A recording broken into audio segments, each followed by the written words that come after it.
day after the election, not the same date, but the same day after the election, everyone came together and said, we see the urgency, we want to take responsibility, and that gave us opportunity to protect the Affordable Care Act. That was so essential to the health and financial security of America's working families, and we knew it would be a target of the Trump administration. So just for you know, that by that Sunday, we had mobilized many of the groups outside. They were self-mobilized as well, but we all came together, depending on where, despite where we might be on the spectrum on other issues, to say this was our focus. We made a plan to launch our campaign on the weekend of Martin Luther King Day, you know when that is, in January, and we did. After the president's inauguration, as you know, something historic happened in our country, the Women's March, and much of that was about health care, women's reproductive health, excuse me, health care. The beat goes on. Over the course of that next year and a half, working with the outside groups, and they deserve a great deal of credit, and I'm proud of our democratic unity in the Congress of the United States and our inside maneuvering. That unity was essential to the clarity of our message and our differentiation from the Republicans on that subject. But working together, voting together, we were able to make our case. The outside groups, and we participated in some of this, but the outside groups had 10,000 events across the country speaking out about the risk that was involved in Republican policy in terms of health care in our country. There are assaults on Medicare and Medicaid. There are assaults on the benefit of a pre-existing medical condition being taken away, all of that, so much more.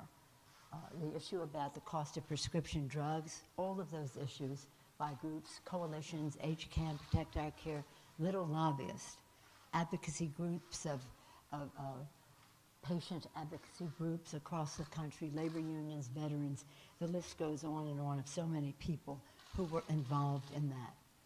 Leading up to this being on the ballot, and when people, some of you have said to me, how did this emerge as the issue in the campaign? My answer is, we made our own environment because we knew how important healthcare is, not only to the good health of families, but to the financial well-being of their families, healthcare cost being such a major assault on their economic security. It was, and when we put together our For the People agenda, our first priority was to lower the healthcare cost by lowering the cost of prescription drugs. Leader Mitch McConnell went forth and really admitted that Medicare and Medicaid and some aspects of Social Security disability benefits were on the chopping block. The president pulled his punch when it came time to lowering the cost of prescription drugs by enabling the secretary to negotiate for that. So this is very important.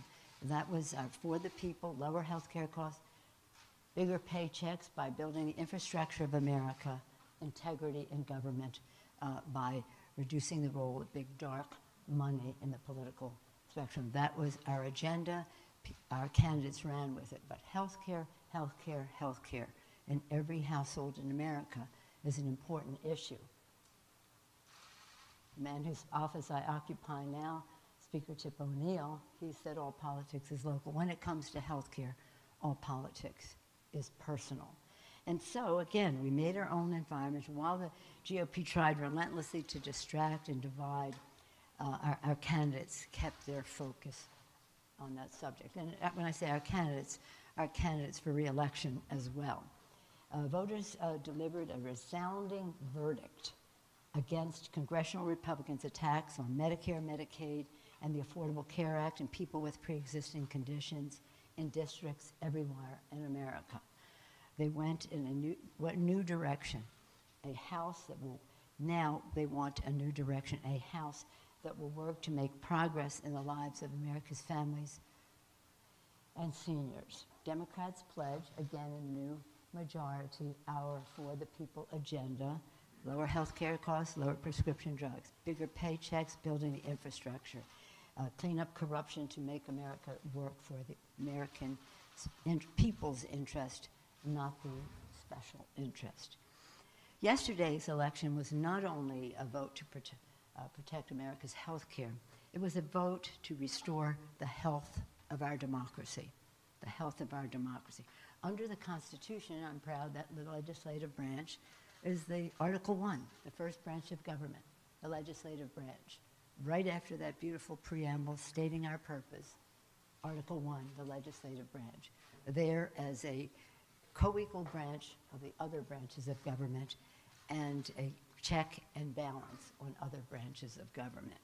The American people want to put an end to unchecked GOP control of Washington, restoring again the checks and balances envisioned by our founders. That's a responsibility we have when we take that oath to protect and defend the Constitution.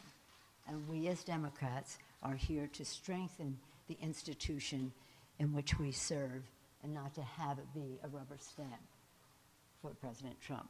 House Democrats will honor our responsibility to the Constitution, as I said, have a concert, how we will do things. We will open the Congress with a rule that will insist upon openness and transparency so that the American people can see the impact of public policy on their lives, putting an end to what the Republicans did with their tax scam in the dark of night with the speed of light, no hearings on a bill that would have trillions of dollars of impact on our economy. That's over. We will strive in that openness with American people as our partners because they will see the impact of legislation on their lives. We will strive for bipartisanship. We believe that we have a responsibility to seek common ground where we can. Where we cannot, we must stand our ground, but we must try. And so openness and transparency, accountability, bipartisanship, a very important part of how we will go forward. We believe that's a responsibility we have to honor the vision of our founders. They gave us, in their declaration, a call for life, liberty, and the pursuit of happiness. How beautiful. But they also gave us guidance on how to achieve that. E pluribus unum, from many one. They couldn't imagine how many we would become or how different we would be from each other, but they knew that we had to strive for oneness, recognizing that this is a marketplace of ideas. We have different views on the role of government, and that's a healthy debate for the American people to witness and for us to have. We do so with confidence in our values and our proposals, but also with humility to listen and hear what others may have to say. And so that will be the kind of Congress that we have, one, again, that honors the guidance of E pluribus unum. Last night, I had a conversation with President Trump about how we could work together. One of the issues that came up was part of our For the People agenda, building the infrastructure of America, and I hope that we can achieve that. He talked about it during his campaign and really didn't come through with it in his first 2 years in office, but that issue has not been a partisan issue in the Congress of the United States. Over the years, we've been able to work together regionally, bipartisan, across the aisle, across the Capitol, and down Pennsylvania Avenue. Hope that we can do that because we want to create jobs from sea to shining sea, creating good paying jobs, whether it's about surface transportation, water systems. My colleague, Congresswoman Eshe, was here at Champion on broadband, always on, high-speed broadband across America to end the digital divide, especially into rural areas as well as urban areas, and then schools, housing, and the rest. Those jobs, those initiatives will create good-paying jobs, will also generate other economic growth in their regions. So we hopefully we can work in a bipartisan way in that way. The other issue that we could hopefully work on is lowering the cost of prescription drugs, and that is something the President has talked about. We had it in our 6 for 06 12 years ago when we won the House. 5 of those 6 became law. The one we couldn't get 60 votes in the Senate for was enabling the Secretary to negotiate for lower prescription drug prices. We hope to get that done now because that is a big impact on America's family's budget. And then the third really caffeinating issue for us is integrity in government, to reduce the role of dark special interest money. And I commend all of our candidates for their commitment to the healthcare agenda, to the bigger paycheck agenda, and also to the good government agenda. They have written letters saying that they want H.R. 1, which is our better deal for America's democracy, to be something they vote on. But I say to them, when you come here, you will have an impact on what that legislation is. You may want to make some additions or some tweaking, but nonetheless, our newcomers will be part of putting together how the agenda goes forward, and we look forward to that invigoration of the Congress. I also spoke to Leader McConnell this morning, and how we could work together, especially on infrastructure. I did receive a call of congratulations from Speaker Ryan, and I welcomed that, and we discussed how it is to win and how it is not to win in terms of this. So in any event, the concern that he was expressing was about for some of his colleagues who would no longer be serving. On that point, I want to say something, because in winning this election, not only were we on the right side of history, we're on the right side of the future. This is where we have to go. But when we talk about the challenges that we face, we had to jump over gerrymandered lines all over the country. So when we talk about our success, it's about the grassroots operation, owning the ground. All of these groups that cared about healthcare, many of them out there to help elect people who shared their value about lowering healthcare costs, removing lifetime caps, even annual caps on insurance coverage, and certainly restoring the benefit of pre-existing conditions not being a barrier to coverage. Most importantly, though, are the quality of our candidates. They're spectacular from every walk of life, and some of them from a couple of different walks of life. And when they come here, they'll bring their experience, their knowledge, and especially their values to the Congress. We look forward to that. This is no easy feat to win this election. I hear the president attributing to this, that, and the other thing. But when you think of how gerrymandered the country is, how we hope to change that, but nonetheless, how we were able to succeed in this election is a tribute again to the quality of our candidates, the determination of our grassroots folks across the country, and the values that we share with the American people. In terms of working with the president, I just would say that I worked very productively with President Bush when we had the majority and he had the presidency.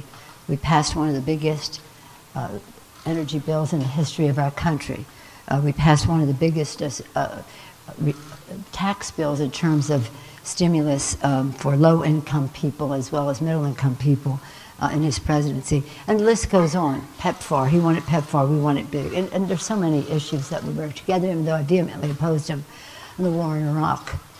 But the point is that we worked together. The president said, I'll wait for them to send me something. Well, we have ideas and we can send them something, but the fact is if we like to work together so our legislation will be bipartisan. We're not going for the lowest common denominator, we're going for the boldest common denominator. Our position will be a consensus within our own party of what we can support, but also welcoming other ideas. So we look forward to a new era in terms of what has happened. It's this past 2 years, it seemed like a very, very long time in terms of the path it has taken us down. When I think of our founders and their courage, their vision, what they had in mind for us, the pluribus unum, for many one, when I think of the American people and how beautifully diverse we are and how newcomers to our country have constantly reinvigorated America, when I think of our beautiful planet and, of course, our own country, God gift to us and how it has been neglected and degraded in this past couple of years, I think that there's plenty of opportunity for us to match our legislation with the rhetoric that we are hearing. It might surprise you to know that the president I quoted the most on the campaign trail, who would you think? Ronald Reagan. And I won't read you the whole quote, but I'll read you just one paragraph. Ronald Reagan said, "This is the last speech that I will make as President of the United States, and it's fitting to leave one final thought, an observation about a country which I love." His last speech. That's quite a headliner, right, in your business? Ronald Reagan's last speech. He said, "Thanks to each new wave of new arrivals to this land of opportunity, we're a nation forever young, forever bursting with energy and new ideas, and always on the cutting edge, always leading the world to the next frontier. This quality is vital to our future as a nation."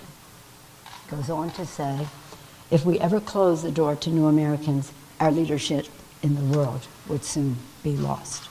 If we ever close the door, our leadership would soon be lost. So in that respect for the vision of our founders, the diversity of our country, the beauty of our land, the values in our Constitution first and foremost, we think there's an opportunity to work together.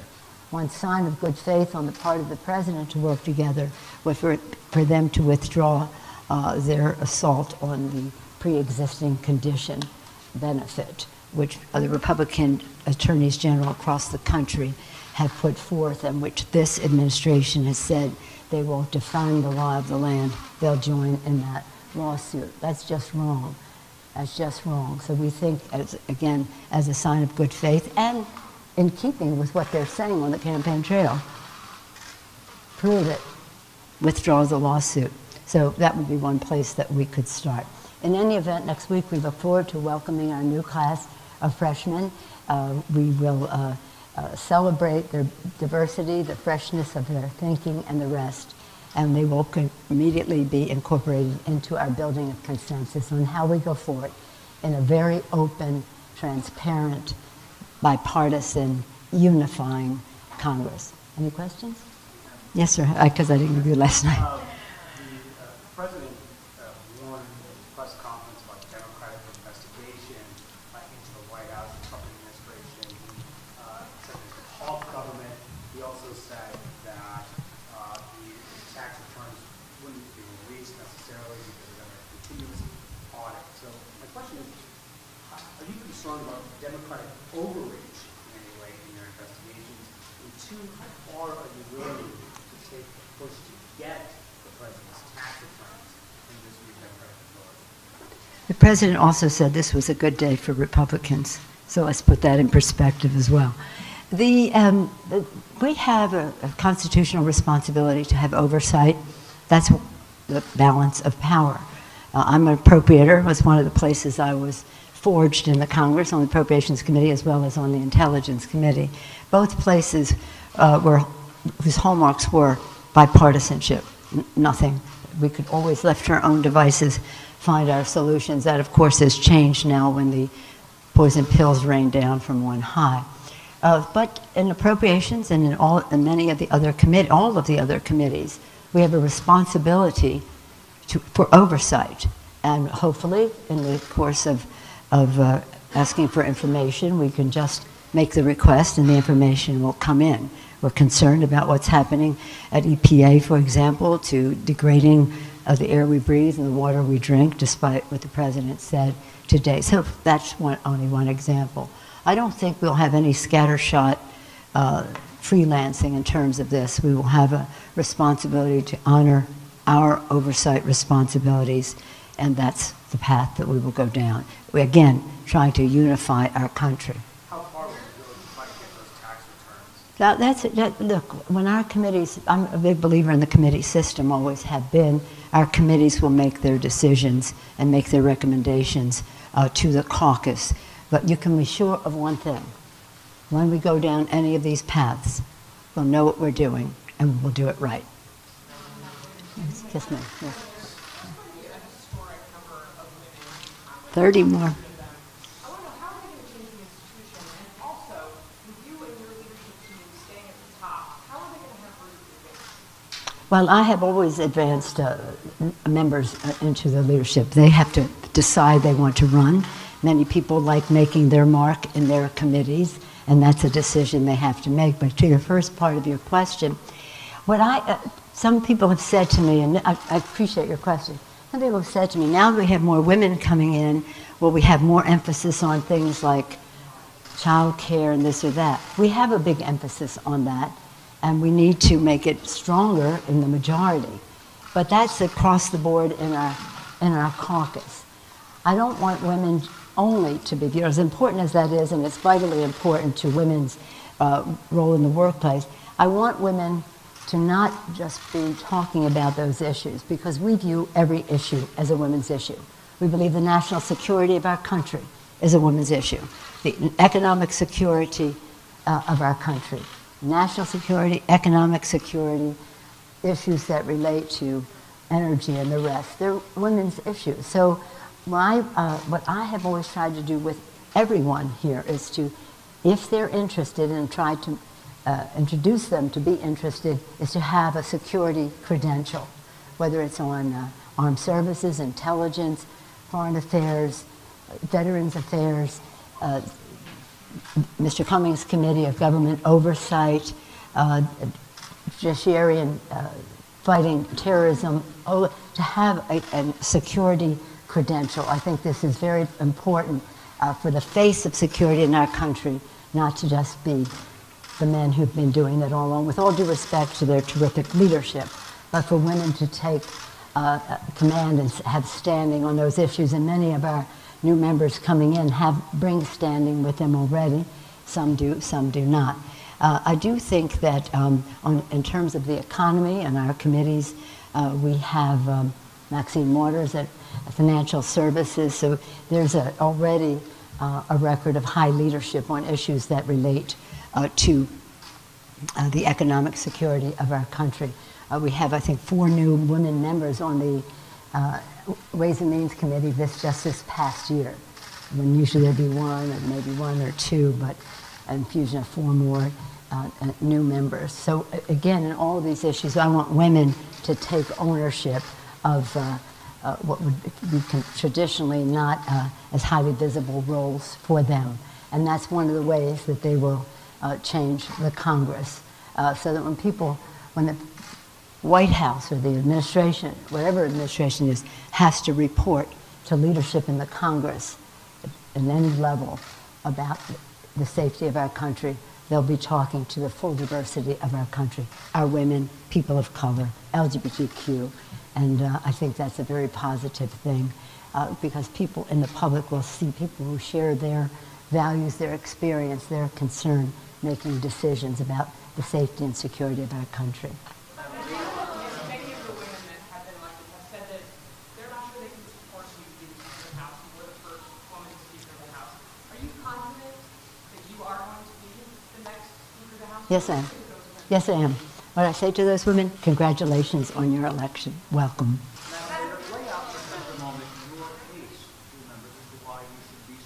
I've answered that question. Let me just say this in one sentence. I heard the president say, I deserve to be the speaker. I don't think anybody deserves anything. It's not about what you have done, it's what you can do.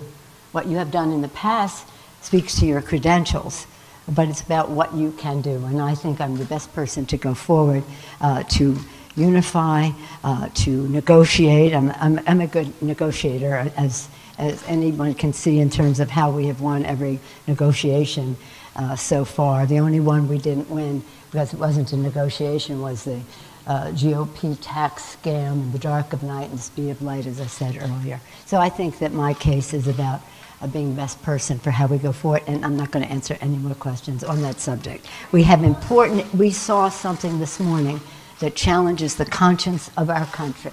We saw something this morning that shows a differentiation in respect for the diversity of our country. We have to try to bridge that gap, to bring people together, and that I think I can do a good job at that. But I'm not going to spend any, I'd rather answer questions about policy and the rest. And the record will speak for itself. Yes, ma'am.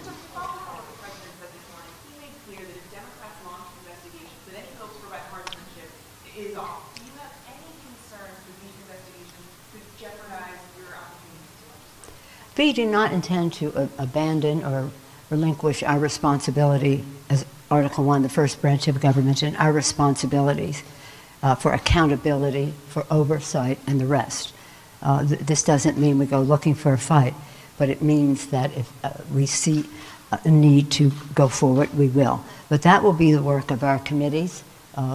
Every committee has oversight responsibility. Congresswoman Esch is on Energy and Commerce, and that's a big oversight committee, as some of you probably are aware. But specifically to some of the concerns that the President may have, the Judiciary Committee, the Intelligence Committee, the Oversight Committee,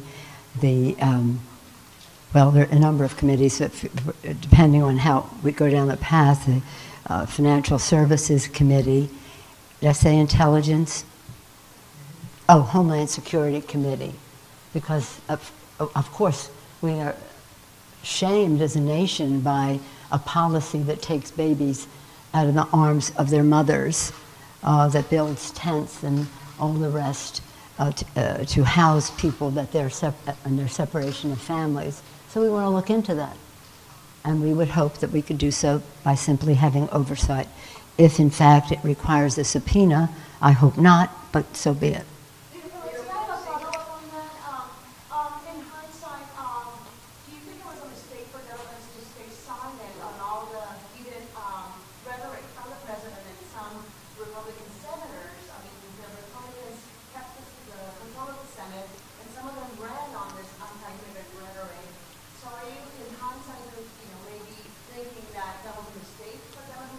No, I do not. I urged our colleagues not to take the bait on what the President was putting out there. It's a very dangerous issue on the campaign trail because of the misrepresentations that are put out there. You don't win a fight by fighting that same fight. You win by sticking with the program for the people, lower health care costs, bigger paychecks, cleaner government. That produced a big victory for us in spite of the gerrymandering that the Republicans have done. I have no regret. Leader McConnell is pledging to, again, vote on the border wall and border security funding that he claims Democrats pushed back on. Well, I'm sorry, I don't know. I didn't watch his press conference. I don't know exactly what he said, but what I will say is this. One of the biggest resources that we have, when I say we, the American people, and we as representatives, is public sentiment. You've heard me say, many of you again and again, Abraham Lincoln, President Lincoln said, public sentiment is everything. With it, you can accomplish almost anything. Without it, practically nothing. And I do believe that one of the reasons that we will be successful in our negotiations is because the people will see the impact of what is being proposed on their lives, on their values, on our country. And so that is, look, President Ronald Reagan, President George Herbert Walker Bush, President Clinton, President George W. Bush, President Obama, all valued the contribution of newcomers to our country with their hope, their determination, their optimism, their courage to make the future better for their families. They're all American traits. And when they come with those values, they make America more American. Other presidents saw that. This president used it as in fear-mongering. I just don't think that's right. But in order to get in a position to fight it, we had to win on the issues that strike right to the financial security of America's working families, and those are our values. Yes, ma'am? Last question. That was you out.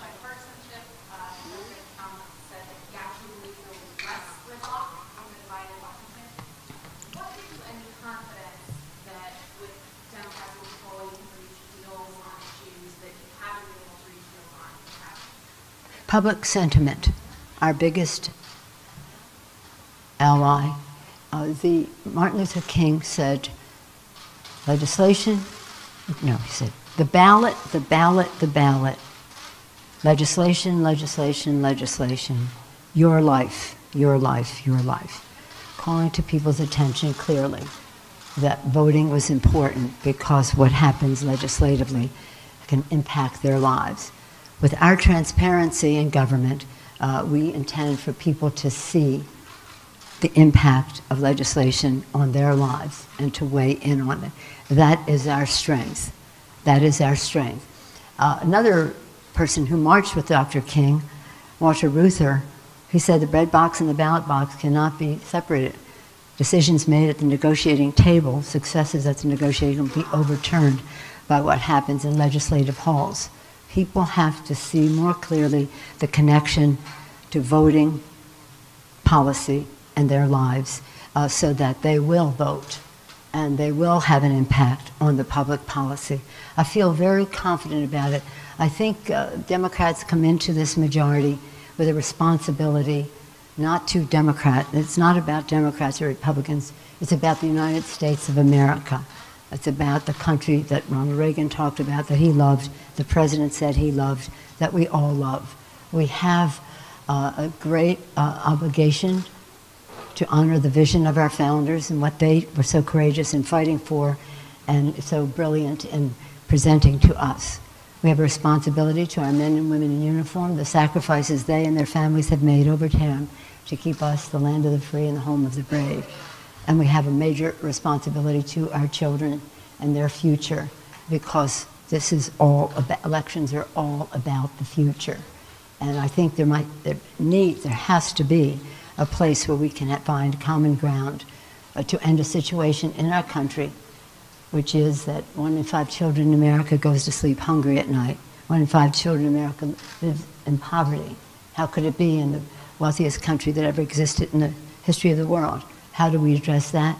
By lifting up everyone in our society to speak to the bigger paychecks for everyone, including lifting up those at the bottom. The middle class is the backbone of America. Some of us believe that the middle class has a union label on it. So the more we can do about people having involvement in the determination of their fate. If I just may say, I brag about our candidates saying they know their why. They know why they were running. They know what they cared about and to speak to it authoritatively. They knew how to communicate with their constituents and relate to their hopes, dreams, aspirations, and concerns. My why has always been the 1 in 5 children who live in poverty, because I think it's a symptom of something else in our society about everybody not participating in the full prosperity of America. And when I say that, I say it to say that there are many ways to solve problems. That some of it is direct, some not. But I do think the American people have good heart. I respect them, those who vote with us, those who do not vote with us, and I respect all of you. Our Constitution, central to it was checks and balances, but further to it was the Bill of Rights. And I do believe that the freedom of the press is the guardian of the gate of our democracy. While we may not always like the press we get, that's not the point. The point is that it's important that you're there to speak truth, to hold us accountable. And I don't think that it's a good idea to undermine the freedom of the press in our country, because we are an example to the world, this great beacon. Ronald Reagan talked about the Statue of Liberty, the beacon of hope to the world, not only to incoming people, but to what we stand for. So God has truly blessed America with our founders and our values in the Constitution, as I mentioned, with the American people and their beautiful diversity, and with this beautiful land that God gave us. I work with some of the evangelicals because we believe it is God's creation, and we have a moral responsibility to be good stewards. So when we build the infrastructure, we have to do so in a green way. For these and other reasons, I look forward to working with you along the way. Thank you for being here today. Again, we're very excited about our new members who will be coming next week to start for the fresh start in a new Congress. Thank you all very much.